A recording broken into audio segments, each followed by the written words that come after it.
Isang malungkot na balita ang pagpanaw ng actress Nora Aunor na isa ring itinuturing national actress ng Pilipinas at nag-iisang superstar ng Pilipinas. Humarap sa media ang mga naulilang anak ni National Artist for Film and Broadcast Arts at superstar Nora Aunor na sina Ian Lotlot Matet at Kenneth De Leon, Huwebes Santo, Abril 17, 2025, upang maglabas ng pahayag hinggil sa pagkamatay ng kanilang ina noong gabi ng Miyerkules Santo, Abril 16.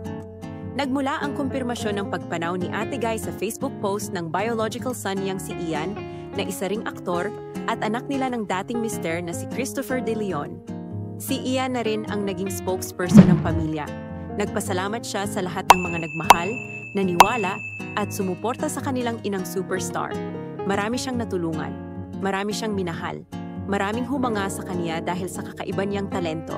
Marami siyang nabago ang buhay dahil sa kaniyang kabaitan at pagiging totoo. Walang kaplastikan, walang kahit anong negative na ipinakita, aniya. Basta nagmahal siya ng totoo at iyon ang malakas makahawa. Kaya marami ring nagmamahal sa kanya. Hindi po natin maiiwasan ang mga pangyayari sa buhay.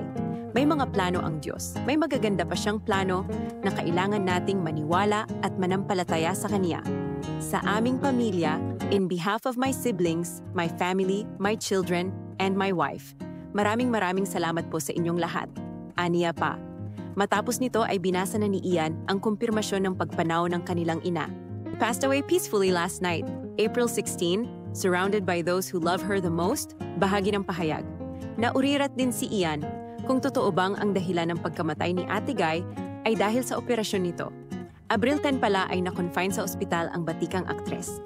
Martes Santo, Abril 15, sumailalim sa angioplasty ang superstar. Bagay na kinumpirma naman sa Facebook post ng movie director at writer na si Ronaldo Carballo na shock pa rin sa mga nangyari dahil magkausap pa raw sila sa Facebook Messenger noong Lunes Santo, Abril 14. Nilinaw ni Ian na hindi namatay ang kanilang ina habang inooperahan. She did not. She was being operated on. And after that, she had a hard time breathing, and eventually all things went downhill from there. And that's why they had to do another procedure after that. Aniya. Samantala, batay sa inilabas na viewing at mass details ni Lotlot De Leon, sa Martes sa susunod na linggo pagkatapos ng Holy Week, ihahatid sa huling hantungan ang national artist na ihihimlay sa libingan ng mga bayani sa Taguig.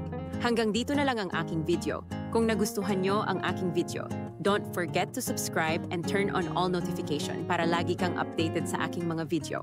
Hanggang sa muli, maraming salamat sa panunood.